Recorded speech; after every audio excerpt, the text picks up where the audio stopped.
this is it, guys. This is kind of our position statement on WordPress. Yes, it is challenging. Yes, it can be confusing, but it's worth it to figure out. And what it costs you in time on the front end, it saves you in time and functionality on the back end tenfold. So you are now listening to the Creative Juice podcast, brought to you by Entrepreneur.io.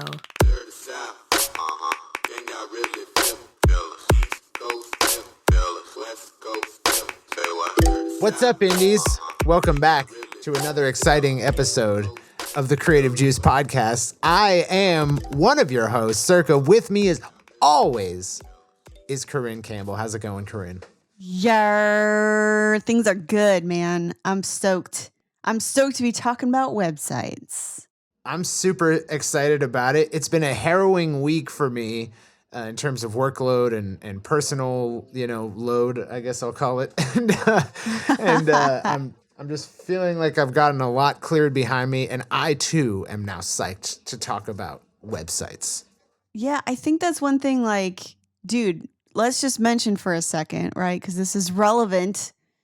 This drama between Taylor Swift and Scooter Braun this week, right? Oh my God. We've been talking about it at the office all week. Dude, it's nuts. And like, it's so, at the time of this recording, it's Tuesday. And on Sunday is when all of this hit the fan, right? And it's tough because I'm kind of like, you signed a contract, right? And I mean, as a military vet, like, dude, I know what happens when a contract is exploited to its full capacity, right? And I signed that contract and I'm pissed about it, but it's in it. You know what I mean? So like, you can't be mad about it. It's the reason you have apprehension before signing a record label contract is for this reason. Well, exactly. I mean, this is why I wouldn't recommend it to anyone. And it's one of those things where, I get that she's upset but the narrative is very much like, oh, all artists should own their rights, and this was stolen from her. And it's like, well, it wasn't stolen because it's in the contract. If you want a reform to the standards of, because this is industry standard for publishing and for masters, right? Like if you sign to a label, they own your masters. Right. That is not even close to, I mean, it would be the sheer majority in the 90% tile, right? If not almost 100% of contracts with labels. So it's one of those things where it's like the narrative is that this has been stolen from her, right? And that's just obviously not true. And so, but it's funny because it's getting people who don't understand the music industry and don't understand publishing and stuff. It's getting them all up in arms about something that they don't know is the standard, right? Yeah. So the reason why I bring that up, besides the fact that it's relevant news to, all of us in the music industry, is that there's, like the fine print and the finite details, right? And if you're in a big old hurry, sometimes you skip steps and you just want an easy button. You just want a Wix website because it'll get it up and then you don't have to worry about it. And I'll deal with this other stuff like setting up a real site later, or setting up a real store later, or like, I'll just use PayPal buttons for now is fine. Like, and I think that when you glaze over the fine print or the details, right, because you just want to jump and you want to skip steps, it really comes back to bite you in the butt. So I would agree. That's the relative relationship that I'm making between the latest news and what we're here to talk about. Yeah. Well, and just to cap that off from my perspective, it's like, I think if anyone who's listening to this hasn't listened to our episode on copyrights, which if I just search here, Creative Juice copyright. That was like, it was a while back. It was ages. We've come so far. Yeah, it's episode 61. If you go to entrepreneur.io/episode 61, did a whole interview with this gentleman, Stefan Kinsella or Steven Kinsella, brilliant guy, anarcho-capitalist. He's like a libertarian guy, and he's anti-copyright, anti-intellectual property. And that argument is so interesting in this context because, like, Taylor Swift can't perform, I believe, or she can't sell any of those records. She can't sell, merchandise related to those records, I'm pretty certain. And the publishing of those records is all tied up away from the originator. And it's okay if someone else has the right, but when you don't have the right, that really sucks. And I think that's all a big symptom of kind of the way our laws are set up currently. So definitely an interesting topic, and one that, I mean, if it continues to evolve, we'll continue to talk about it. Yeah, for sure. That's one of those, you end up in a situation where you have to license back your own stuff if they'll even grant you a license. Yeah. And that stuff is, I think that's really tough. And that one of the earlier bands I worked on, they're called Icon for Hire. They were on Tooth and Nail. Their records are still on Spotify, but they don't get paid for any of those. And they can't use any of the merch designs. And they actually had to have a huge legal battle to, one, get out of their record deal, and two, still be able to use their name. So it's one of those things where you just don't want to get too excited and skip steps, because and that's another argument about why you need to build your foundation as an artist, and don't bring on management till you can't handle things yourself. Don't bring on a label till you can't handle it yourself, because you have no leverage, right? And you will sign these masters away, and you'll end up being really pissed off about it, no matter how big and successful you are. So yeah, I think so on that. Do things the right way earlier if you can. And I think that's what we're kind of getting into with this website discussion.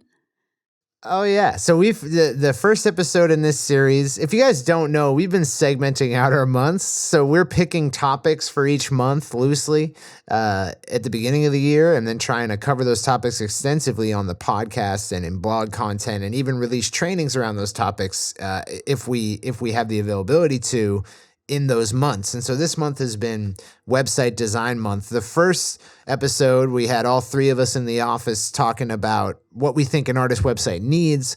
Last episode, Corinne and I talked about why a lot of the artist websites that we see, and this isn't just indies, this is majors too, in a big way.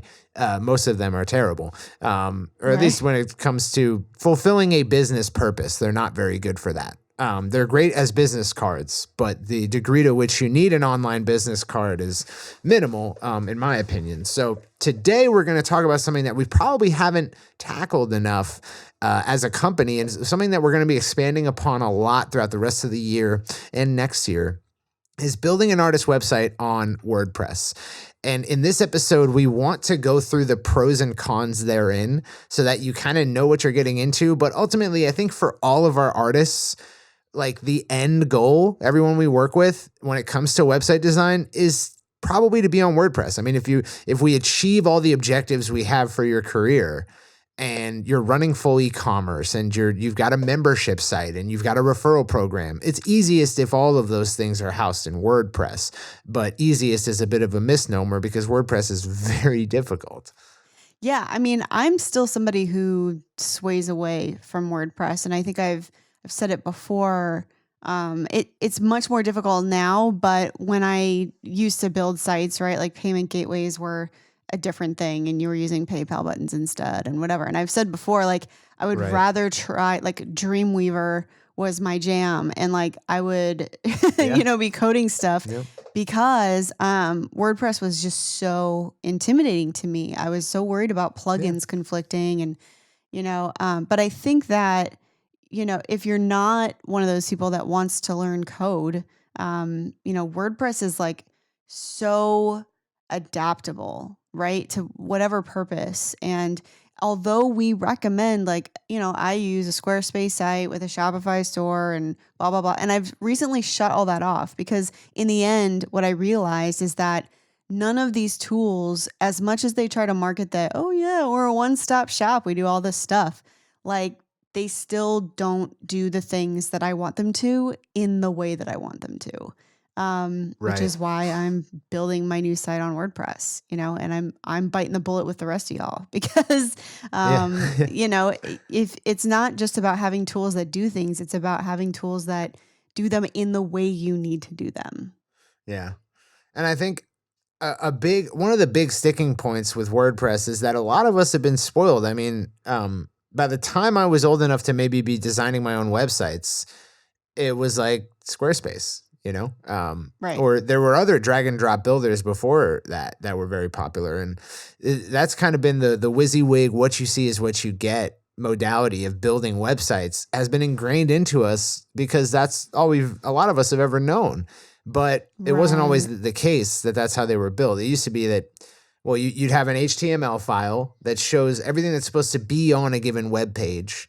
And then you have a CSS file that says how that's supposed to look. Like, should it have rounded corners? Should it have a border that's, 2 pixels thick and black? So it controls the style of every element in that HTML sheet. And so your website was a collection of these HTML pages that were styled with the CSS.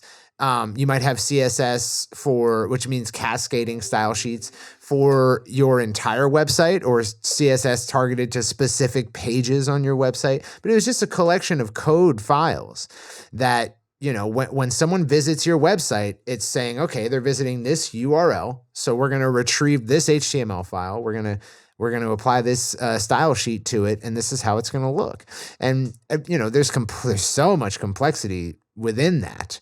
But all WordPress was meant to do was make it easier for bloggers to do that when it first started. And so what do bloggers need out of a website, right? Well, they need probably like an index page where all of their articles are shown in a row, and you can click on one to go to that article's page. So we know from that they need both an index page that lists all the articles, and they need a way to create articles, which is in WordPress is called posts. So a bare bones WordPress site is just that. It's an index page that indexes all of your posts on one page. Maybe you can add a sidebar with some widgets to it, like a sign up here or an ad or something like that. But that's it. And so that's why when you go into WordPress first, if any of you listening have ever been in it, you'll see pages and posts. And it's like, how are posts different than pages? That's how, because you're just entering in the text of an article, and WordPress is set up to make it look how you want it to look. All you got to do is provide the text and the pictures. But obviously it's expanded to be much more complex than that.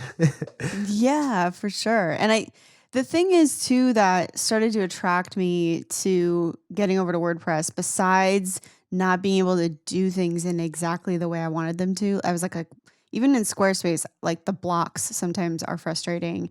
And like Wix is a crap builder and whatever. So like the reason why I started going to WordPress in addition to that was because it's so much less expensive.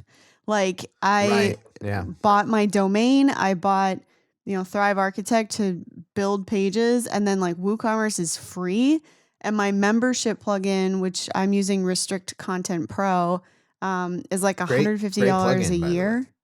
Yeah, for sure. And I like MemberMouse, which is what we use for the Entrepreneur site, but I saw some things in Restrict Content Pro that would be a little more relevant to what I wanted to do with it, right? But all of these tools are like so much less expensive when you add them up. And I think one of the biggest objections indies have is that they're like, oh my gosh, I have to have a ClickFunnels. I have to have my MailChimp, which is now the free version is much more limited. I have to have, my Squarespace site or whatever other site, which all of them now you have to pay for to have your pixel on it. So it's like, okay, great, thanks. And you have to have a store set up, a cart of some kind. A lot of people still want a store in addition to their ClickFunnels because it's a different sales process. It's a different experience. Yeah. So a lot of indies are really upset about what it costs them to run this stuff. And when I started getting into, WordPress, I was like, dude, added up, this is way less, especially if you can like save up a chunk and do the annual. It's just like Indie Pro, you get like 2 months free if you do the annual for Indie Pro. So it's the same with a lot of these plugins. And yeah, so that was another thing when I just started looking at the sheer money of it and looking at my returns. Yeah, it's it can definitely be less expensive. Like you might see, like we're probably at some point going to add up like what a bill would look like for like a full badass WordPress site, but it's less expensive when you invoke the amount of different products you would have to buy to get the same functionality. It's definitely cheaper. Yeah. But yeah, it's just very intimidating. So a big kind of con of WordPress is that you are going to have to learn how the platform works to a degree. The platform, basically everything that you see when you log into a WordPress site or when you visit a site that's built on WordPress is being originated from a central point called the cPanel. So WordPress itself, the software, and all of your content and all of your images and all of the user logins and passwords for you to get into your WordPress, those are all stored in cPanel. And you can, like, WordPress sites, you used to have to know cPanel, like how to access different, files and change the code in them and all that stuff. That's not entirely necessary anymore, but it definitely leads to a lot of confusion. And if something gets screwed up about your WordPress site, oftentimes if you're paying someone to fix it, they're going to be going into your cPanel and pulling files and adjusting them. So it can get confusing that way.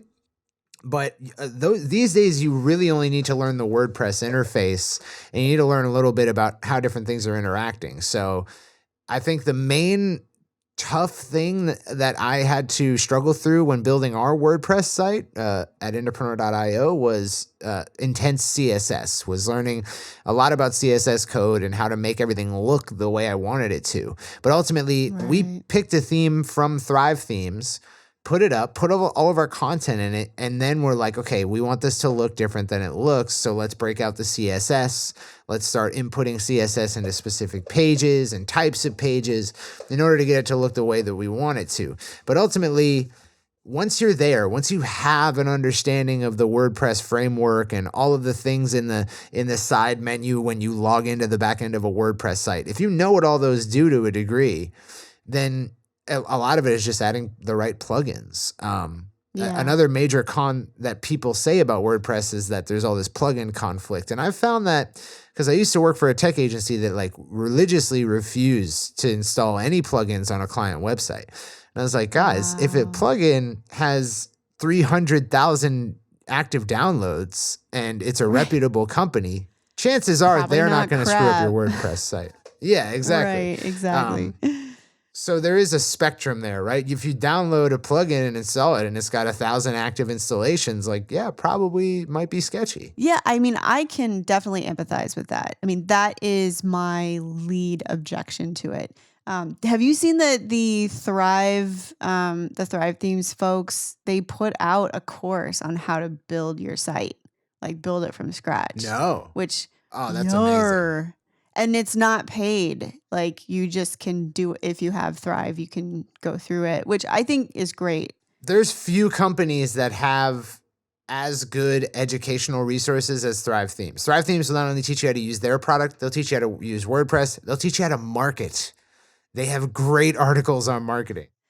Yeah, and a lot of it's just, I mean, they haven't tried to sell me on much at all, which is kind of cool, right? Like I like that. That's kind of how we are too. Like once you're a pro member, we don't try to like sell you on consults or, persuade you to sign up for agency, right? Like we let you know if there's spots open, but I like that existence where it's like, no, you're gonna get the things you need, and like you're not gonna have to buy like 5 tiers of things as you go. So, but yeah, so I think it was like 3 weeks ago. What's the guy's name? Sean? Is he the one who like kind of runs Shane? Yes. Shane. I got an email from Shane, right? That said, I did air quotes search to say from Shane, but I got an email that said like there's this course and it was totally free within the dashboard. And to be honest, that's what convinced me like, all right, I'm doing it. I'm fucking doing it. Because I think that was something that if you're an indie pro, you get that too. You're like, I just want someone to like show me, right? And so I can like do it without totally screwing it up at first. And then you've got the same thing that we were talking about, the benefit of templates in these other providers, right? Where you're like, okay, now I kind of know how to move this stuff around. But I mean, I was impressed with Thrive from the get because they were like, this is how you connect your WordPress to your cPanel and blah, blah, blah, blah, blah, right? And Yeah. you didn't really have to know much about how WordPress worked to get them connected and get it set up. So, but yeah, that was one thing that kind of pushed me over the edge, where I was like, okay, I'm gonna do it. Yeah, it's a blessing that Thrive themes exist, just because they pack a lot of the functionality that you might want to add to a WordPress site into their suite of plugins.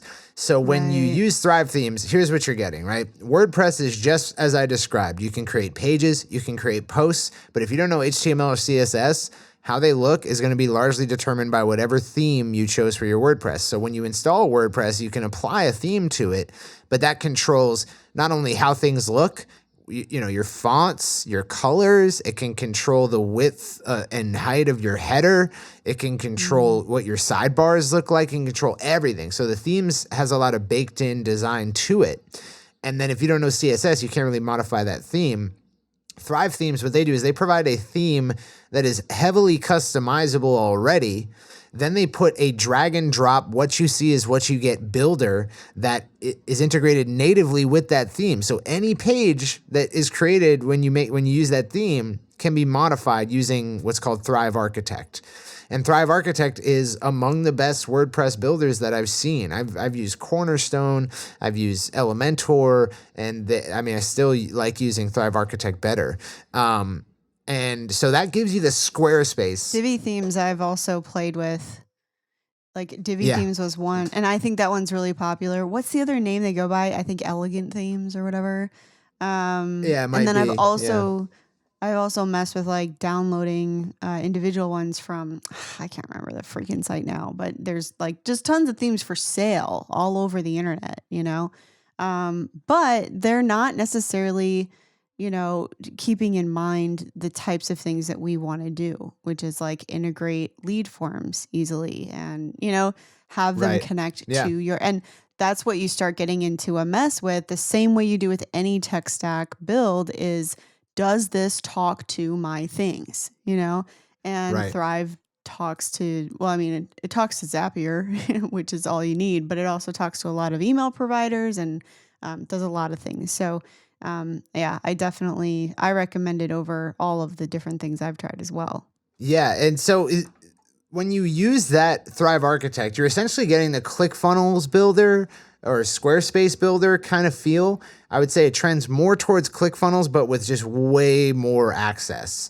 Like you can do so much more with Thrive Architect than you can with ClickFunnels as builder, and you're not limited.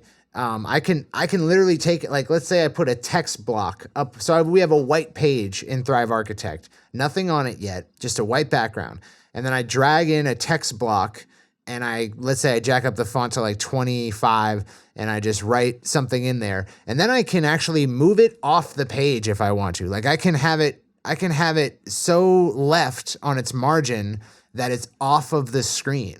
And like, you know, there's no reason for me to do that, but they're not trying to limit you in any way. Whatever you want to do, you can do in there for the most part. So it's a great builder.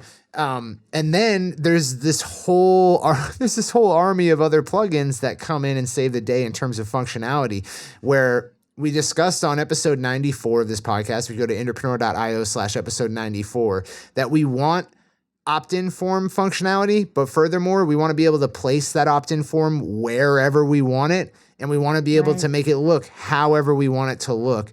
And with Thrive Leads, which is another plugin in the Thrive plugin family, you can do that, and it integrates natively with Thrive Architect and Thrive Themes. So now you've got Builder, you've got opt-in, which integrates with any email provider, and you've got a great theme, and that's already off to the races. So Leads is a huge part of functionality that we want. Opt-in forms a huge part of the functionality we want out of a website, and Thrive Leads hasn't given me any trouble with it thus far. Furthermore, you can A/B test like different variations of the form at the Thrive Leads level. So in Thrive Leads, you set up a form and you can set up 5 different variations of it, and Thrive will dynamically load in different variations of it, pick a winner for you, and then only ever display that one. It'll show you stats on each one. It's crazy. Yeah. I mean, it's definitely next level. And I think too, like, even in our current email marketing training, I go over website integration and I use a Squarespace platform and linking it to MailChimp. And we've talked before about how MailChimp sign up forms suck because you can't necessarily add tags or segments because it's basically one form, right? So you either have to make your groups and tags like visible and the user checks them themselves, or you have to set one as what happens no matter what, right? And so there's Right. not you can't actually segment the same way, right? And use different forms for different opt-ins. If you've got an album launch, but then you also have a giveaway you're doing, whatever, like you can't differentiate those, which is a problem. And so I've been using Squarespace shooting to Google Sheets because even though Squarespace has a MailChimp integration, it sucks. And so I shoot it to Google Sheets and then Zapier reads that and sends it to MailChimp. So I also have to have, and I probably would anyway, but I have to have a pro Zapier account to support that, right? I love Zapier and I use it for a lot of things, but if that were the only thing you were using it for, you only get 25 tasks a month for the free version. So that's a $25 add to your tech stack. Thrive Leads does it natively and does it directly and with all of these controls in place, and you can differ it per form. And so like that subtracts yet another thing from a typical tech stack, and it's just another example of where the right tools can save you money if you just are willing to put in the sweat, put in the sweat equity on it. Yeah. It really definitely helps out, especially when you're building a lead form in Thrive. Let's say I'm building my homepage and I'm like, all right, I need a lead form. I don't have to go to the plugin to create that form. I get to do it right in Thrive Architect, and then right in Thrive Architect, I can actually set, I want it to go to this MailChimp tag or this, active campaign group or whatever. So it doesn't seem like it's the hugest thing, but it really does make it a much bigger pleasure to work with. For sure. And that's, even if it was just that, I would pay Thrive what they're asking for it, but it's not. You also get Thrive testimonial. What is Thrive anyway? Is it like $19 a month or something? It's $19.99 a month if you pay annually, I believe. That's so it ends up being cheap. $240 for the year. Yeah, I mean, when you think about all the things cheaper than the you get out of business it. account for Squarespace.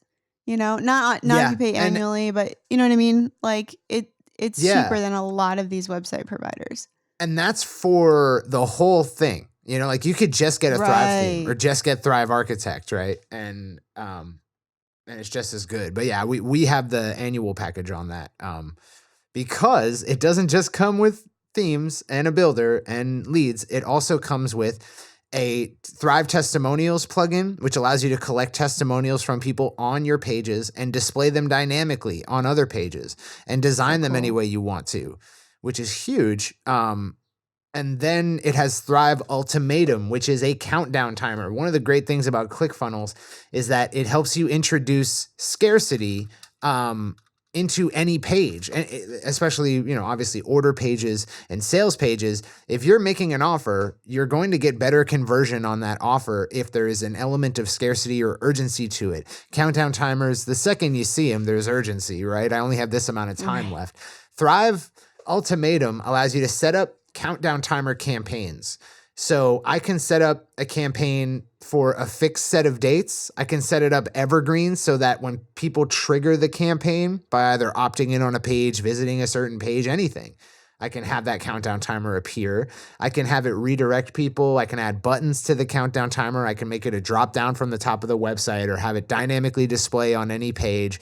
You can do anything with it, and it'll recognize people's IP addresses so that it's not giving them a fresh countdown timer or a different countdown timer depending on who they are. So that's huge. If you run a lot of sales promotions, that's the biggest thing. I mean, out of the box. The other thing I really like about it. Sorry. No, it's fine. I was just going to say that Countdown Funnel was a plugin that we used before we had Thrive Ultimatum. And it added that countdown functionality, evergreen, and it's a whole other product you have to buy and sign up for. This is baked right into that Thrive suite. Right, exactly. Another thing that I like about Thrive Themes is the widgets capability, right? Which is essentially like if you want to make a sign up form and you want it in multiple places, you can build it once and then Yep. basically have it recall.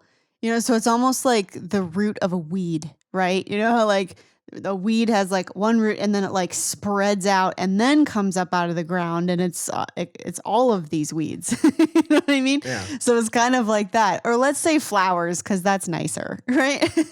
Yeah. Lilies have Yeah. one bulb, but 3 stems come up and then 8 flowers per stem or whatever. So it's very similar to that, where you build the widget one time and then anytime you want that on your site, you just pop in the same one. This also means that if you make changes to, where it's linking, or, if you're changing to a different campaign and you want everything to change, you change it in one place and it changes all of them dynamically, which is crazy helpful for saving time later. So even if you're investing all of this time in the front, there's all of these things that save you time and money on the back, which is, that's why I'm making my change. So one of the key features of WordPress is these sidebar widgets. If you've ever gone to a blog and read a blog article, you know that on the right side, there's always like a row of different elements, like a sign up form and about the author and an ad that's dynamically placed. And that's always there. It's called the sidebar. And in WordPress, since the beginning of WordPress, you've been able to create that sidebar and modify what's in it. And it will so when you go into WordPress, you go to widgets, the widgets section. It shows you have a pages sidebar, which if you have created a WordPress page that has a sidebar, which is something you can set up in the actual settings, then it will display these widgets that you put here. And then it has a posts sidebar where that's for given posts, which are typically articles on WordPress. You can use them a million different ways.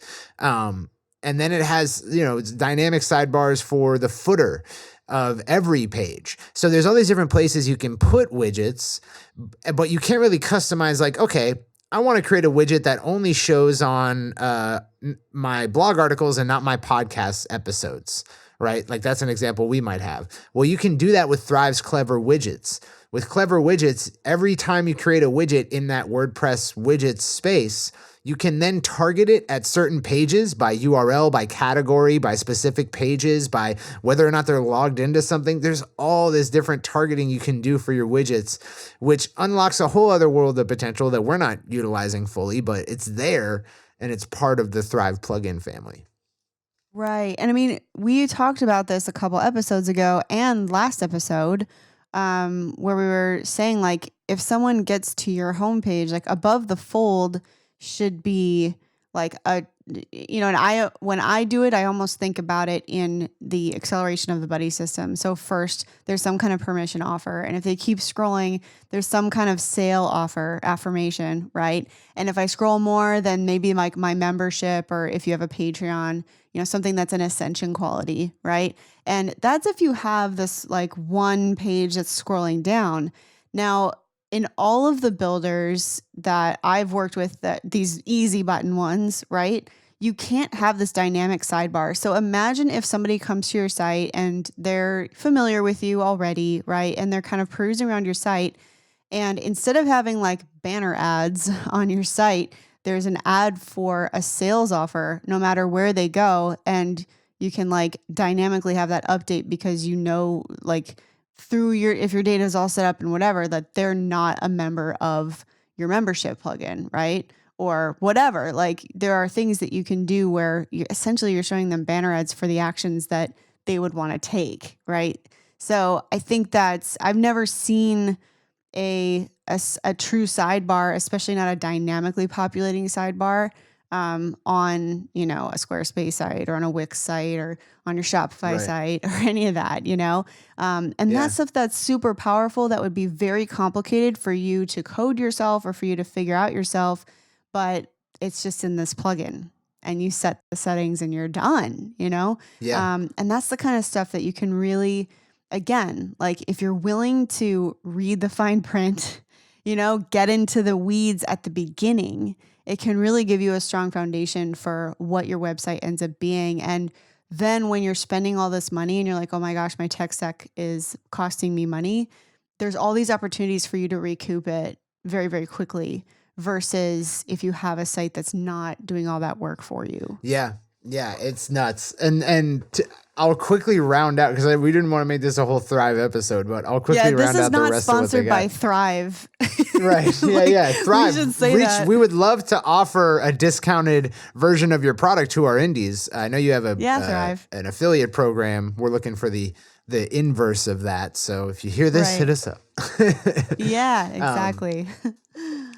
Yeah, but the final, there's like 4 more things you get with the Thrive plugin suite. You get Thrive Apprentice, which is meant for building courses, and it will allow you to build courses in the way that we do on our Indie Pro membership area. But that doesn't mean you have to build a course with it. You could build an interactive album experience that walks people through each track with this associated content using it if you ever wanted to, because it comes with all this stuff. And then you have Thrive Comments, which replaces WordPress's. But wait, Cirque, doesn't that also come with a drip?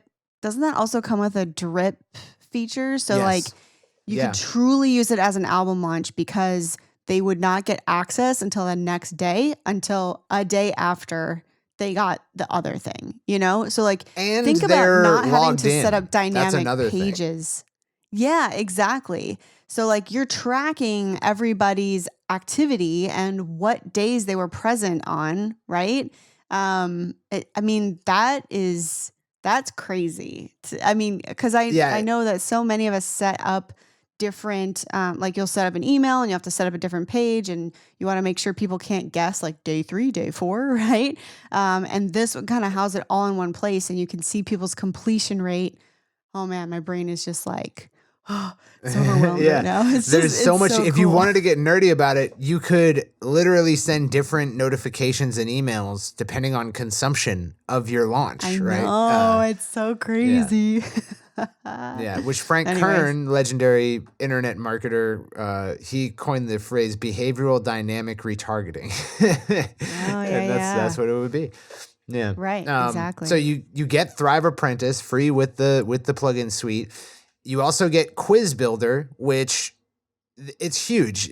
I know quizzes because in our world, in the marketing world, and taking off my indie musician hat for a second and putting on my marketer hat, quizzes are huge. Quizzes build companies. It's a well-worn tactic to quiz people, and then based on their answers to the quiz, give them a dedicated sales page or a dedicated offer that kind of comports with what they've revealed through taking that quiz.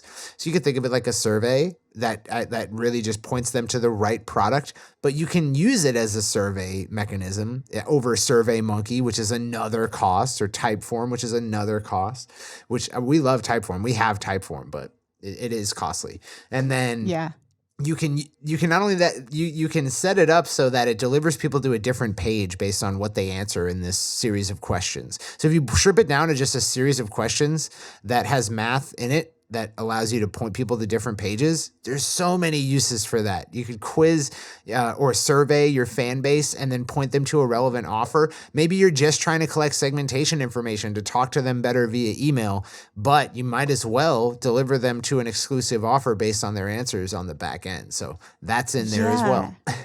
I think it's also like, it could be a really cool tool for ascension, right? And like, nurturing into ascension. Words are fun.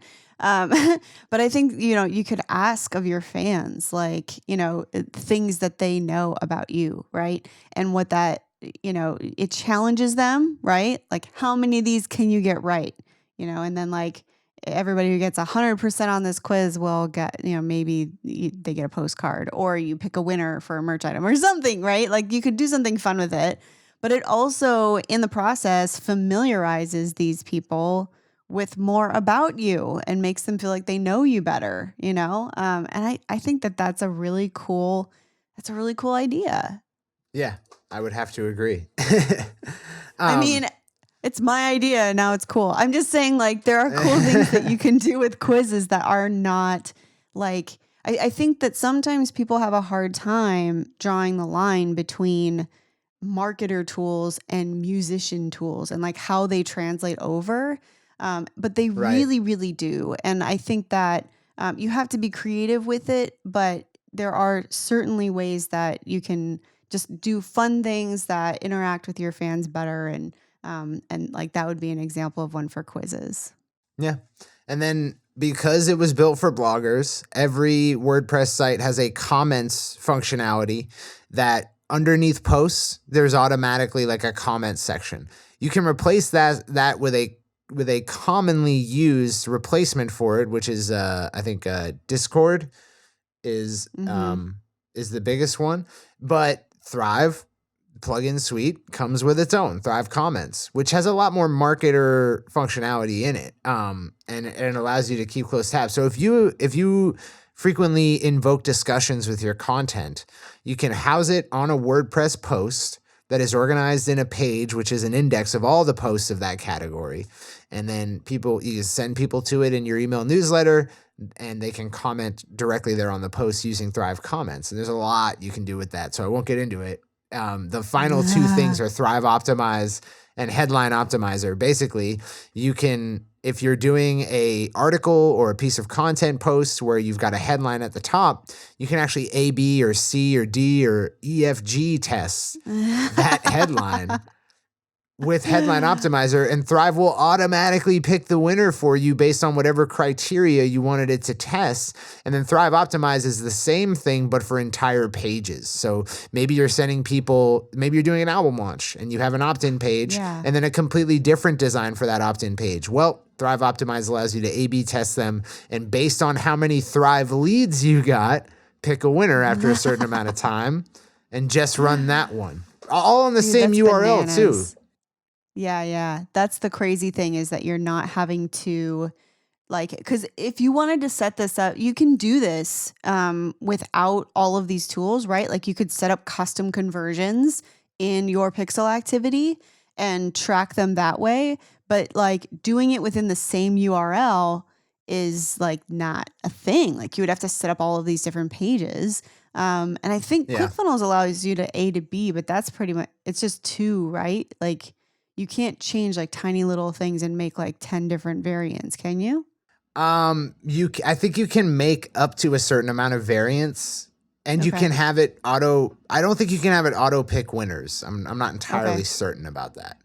Gotcha. Yeah. So like you just don't, if you're new to building opt-in pages, or you're trying kind of a new audience or something, it's good to be able to do that from the get-go, because otherwise you're having to like wait, to see what all these minute changes are doing, and you can only make one change at a time or whatever. So I think that is pretty crazy, like that it happens all under one URL, and that you're not having to try to gather data for different pages together and compare them to each other. I think that's just brilliant. Yeah, it's badass. And so yeah, For sure. I guess this did turn into a little bit of a cheerleading fest for Thrive, but I'm okay with it because I love Thrive. Yeah, it and, definitely is like better than a lot of options. So we gonna Yeah, tell it's the awesome. truth. The one thing Thrive does not do is purchase, cart, payment processing. So when it comes to membership, building right? on WordPress and membership, yeah, which, I think you can charge for Thrive Apprentice content. I'm not entirely certain about that, but I think you can. Yeah, but that you might said, be able to makeshift one. yeah, Sorry. let's say you've already got a ClickFunnels or a Squarespace, or you've got a Shopify, and you're going to be transitioning over to WordPress. It makes sense to keep the payment functionality of those, build out your WordPress site, and then for this specific purpose of processing a payment, send them over to that other solution.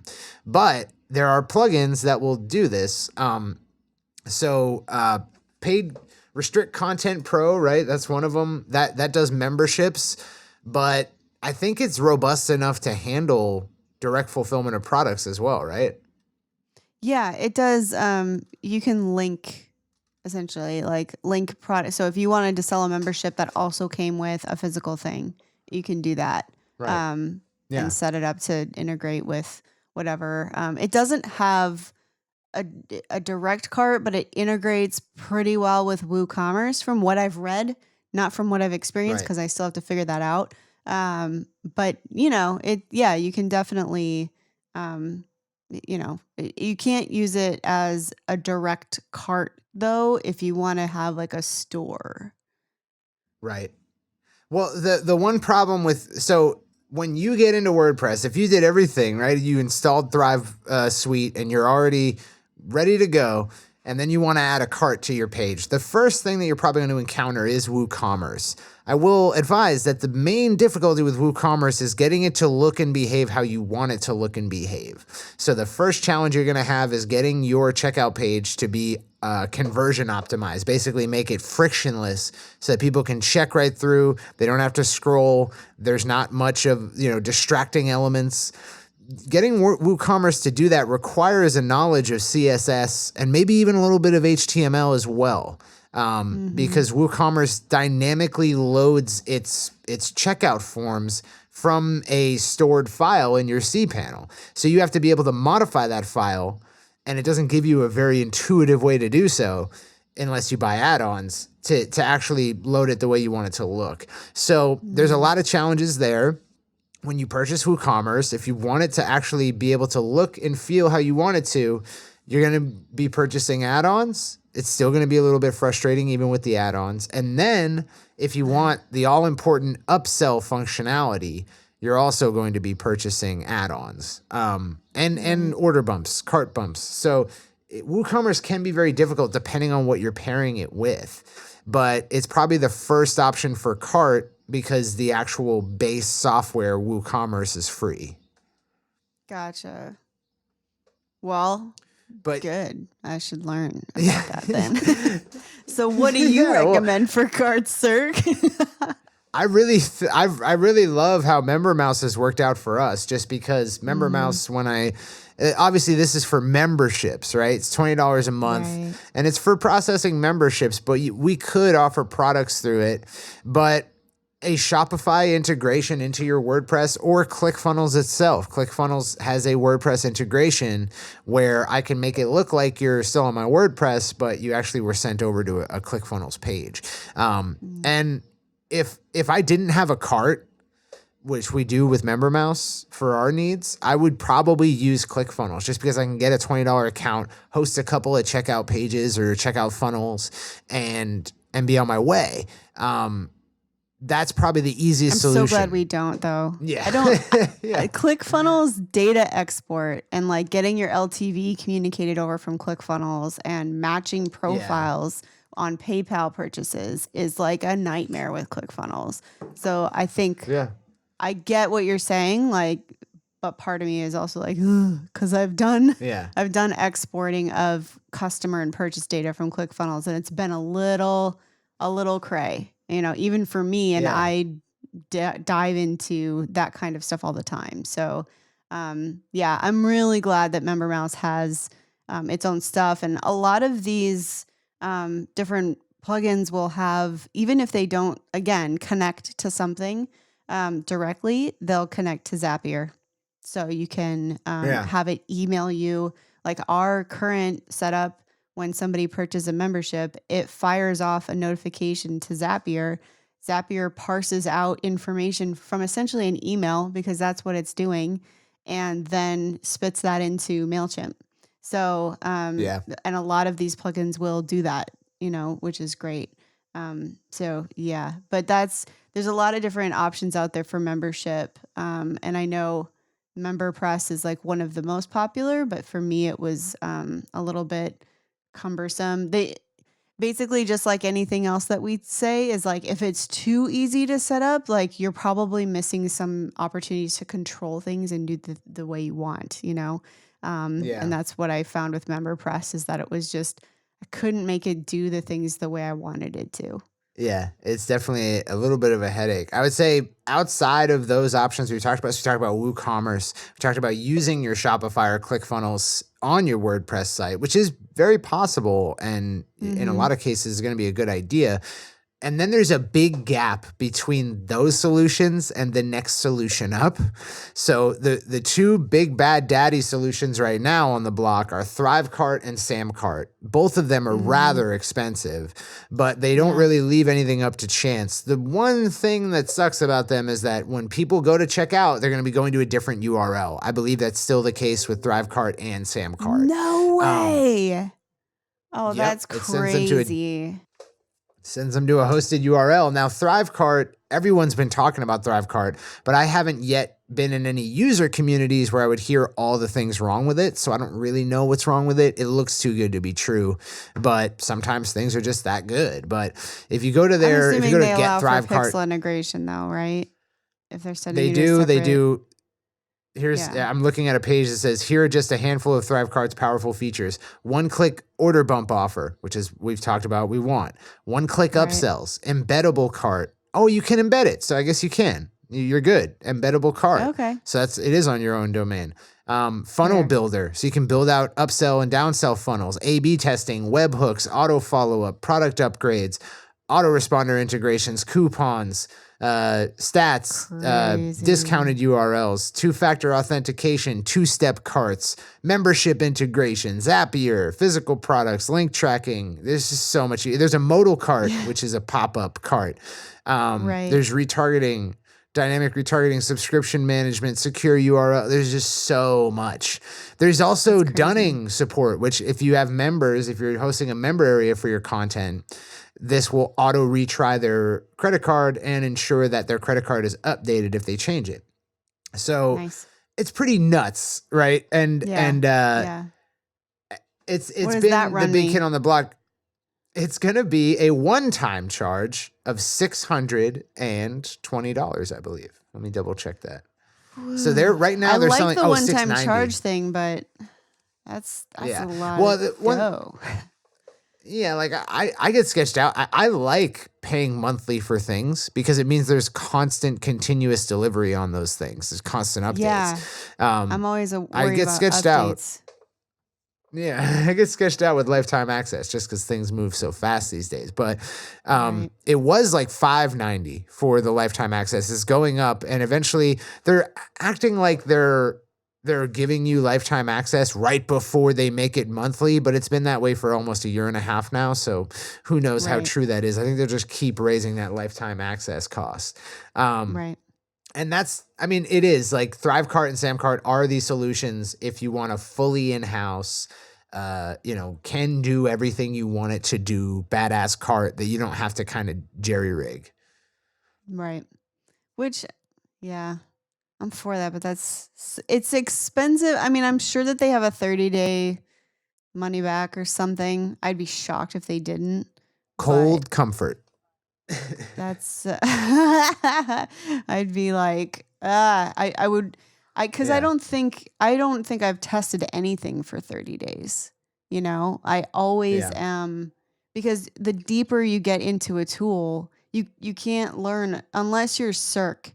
Right? Like Cirque he's like, I want to learn this thing. And so he'll like go in a cave and no one knows where he went for a week, or two, depending on what it is.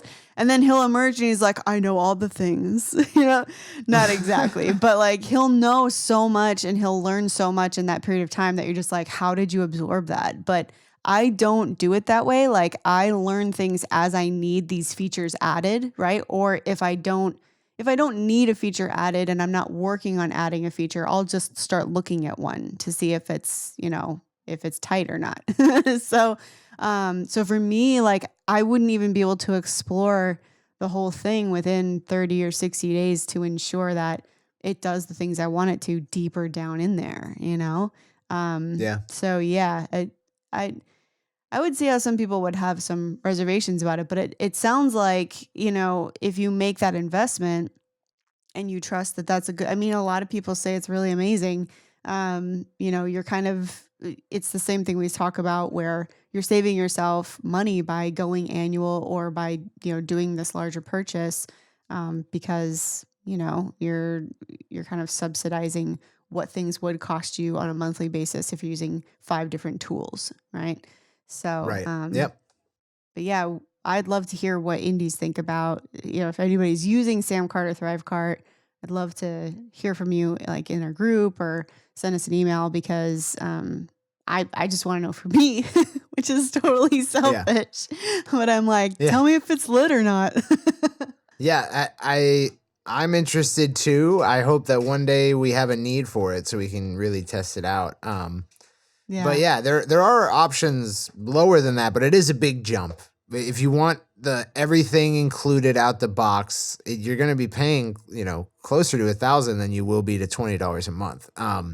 So I recommend getting comfortable with getting what you need out of what you can early on. And then once you've got the sales volume to support it, jump to a full solution like Thrive or Samcart. ClickFunnels will work fine. Shopify will work fine. Yeah, I mean, I think that's one other kind of pro for building on WordPress is that it's definitely scalable. Like, you don't have to make a huge investment to get it to start, and then like Cirque's saying, like as things come in, as sales come in and as more needs arise, you can add things to it.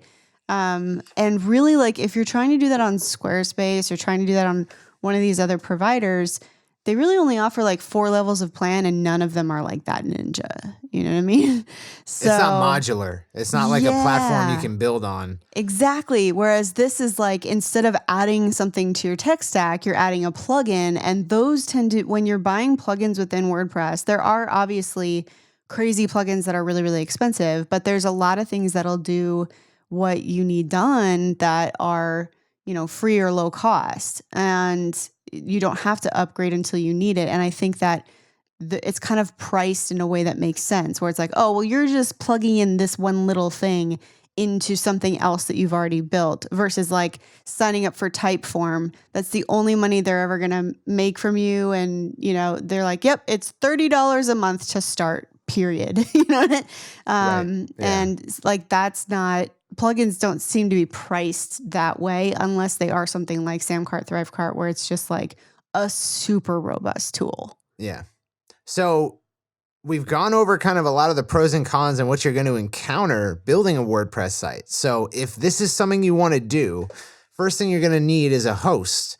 We talked about cPanel, where all of the files are stored that your WordPress site is actually comprised of. Those files need to be hosted on a server so that when someone visits your domain, it tells that server or whoever's running that server, hey, we're looking for this file. Mm-hmm. Show it to us in my browser, right? So you need hosting. So step 1, go to bluehost.com. We use it because Neil Patel recommends it, and Neil Patel is Jesus. I don't use Bluehost. What do you use? I use SiteGround because they're all pretty similar. A lot of them are similar. I like SiteGround because they are a little bit leaner. There's less bloat in it. I think Bluehost offers you like a lot of added, do this and this and this and this. And I'm like, I really just need you to host my WordPress. And so, I mean, I'm not saying anything bad about Bluehost because I don't have enough experience to do so, but SiteGround is a little less expensive unless you get, who knows what promos either company's running. But SiteGround is a little less expensive. They do auto WordPress updates on your installation. And when you sign up for SiteGround, they'll be like, is this for a WordPress site? And they're like, yeah. And they're like, tight, here, we'll install it and update it for you.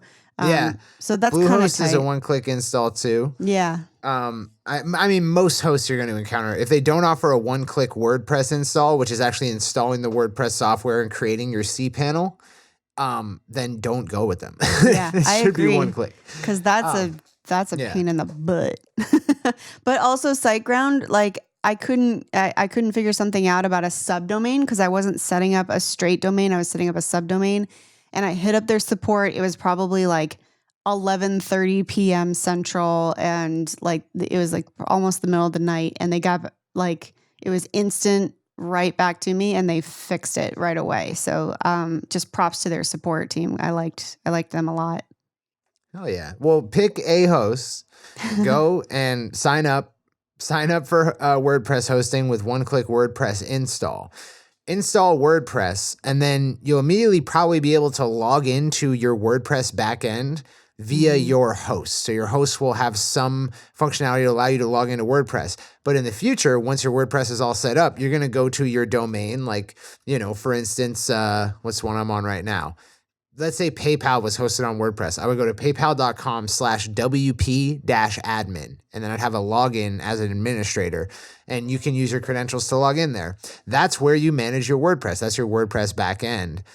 Then go to thrivethemes.com/membership-pricing, and you can get the Thrive plugin suite for an annual membership.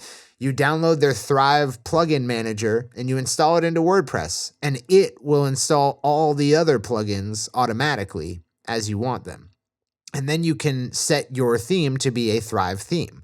And then you just start building out your pages. So, the first thing I would do is figure out how I want my header to look and try to modify that. But ultimately, you could just get started on your home page and then figure out what your site architecture is.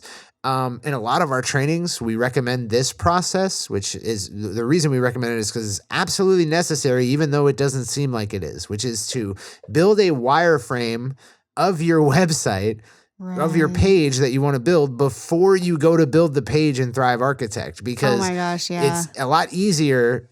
Yeah, it's a lot easier to get how you want it to look in a bare bones skeleton view using a site like mockups.com. That's MOQUPS.com. You can get it to look how you want it to look and function before you actually start building it, because you're going to run into challenges where it's like, oh, I can't get this box to display slightly left to offset, but I need it to. Oh, I'm going to take 20 minutes to figure it out. And then you come back and you're like, oh, what did I want to do with the rest of my page? You don't know, because you lost sight of things. Right. So build it first and then build it, right? Build how you want it to look, then build it. And you just need to build out what's the site map of my site? Homepage, under that, there's these pages. Under those pages, there's these pages or posts. You build out that site map and you just go about designing and building all those pages. And you'll have a badass website that you can build on top of. It won't be as quick to get it to look how you want it to look. It won't be as quick to get it to have the architecture or the site map that you want it to have.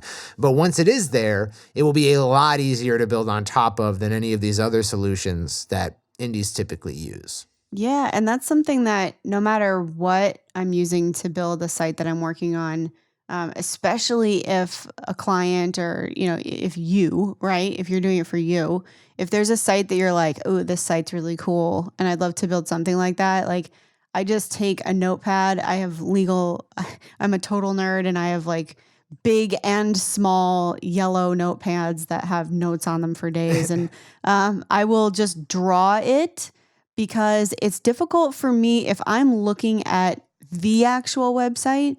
I get overwhelmed by the design and aesthetics of it versus building the functional pieces of it first, because you want to think about the function and what's happening before you worry about making it pretty, because you can always tweak the pretty stuff. But if you are messing with design while you're setting up pieces, I think it can be really difficult to make sure everything's working, because sometimes you'll design something really pretty and then you'll realize, oh, I need to add this other function, and it's going to totally undo all the design work I just did. So I usually take a notepad and I'll just sketch, and I'm a terror. I barely draw stick people without them looking janked.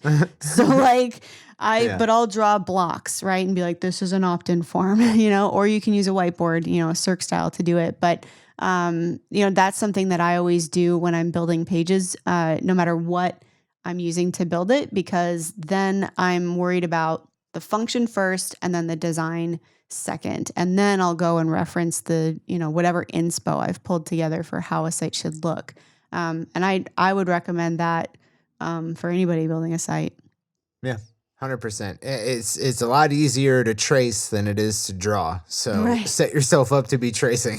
Yeah, that's just all I know how to do. So amen.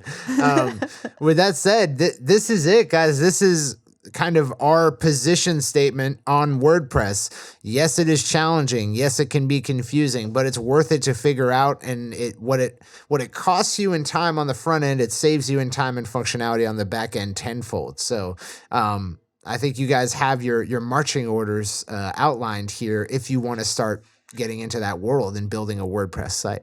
Most def. Yeah. And like I said, I'm for what you see, what you get builders all day long. And I love my Squarespace and Wix and stuff. But as these companies are developing, and I think a lot of our indies are realizing it with MailChimp and Squarespace when they recently changed their Facebook pixel integration.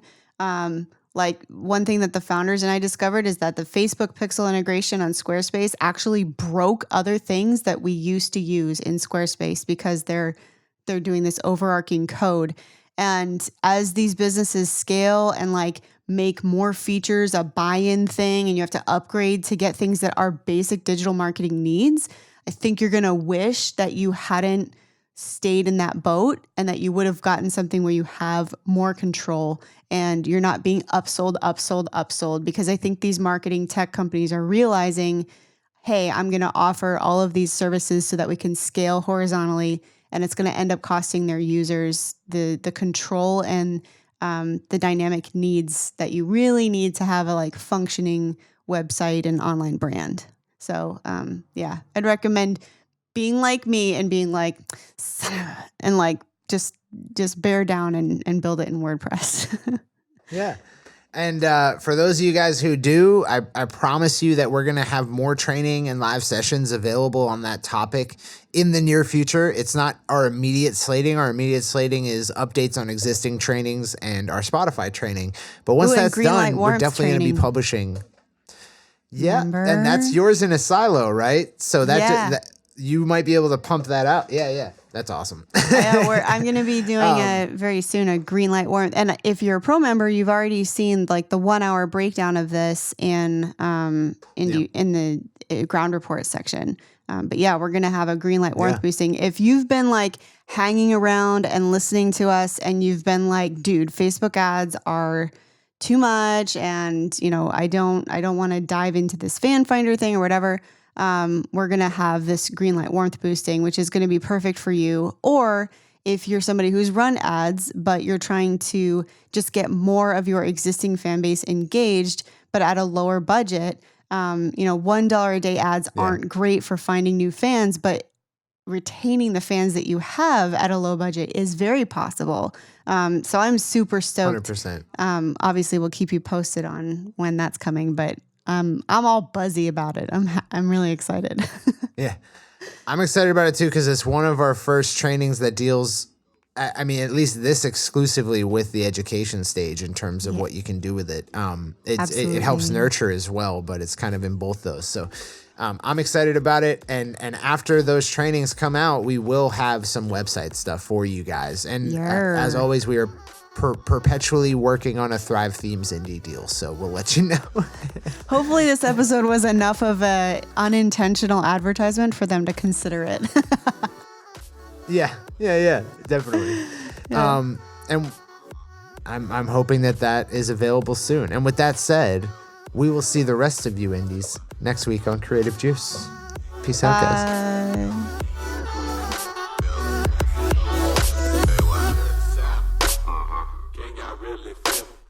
East Coast, West Coast, say what?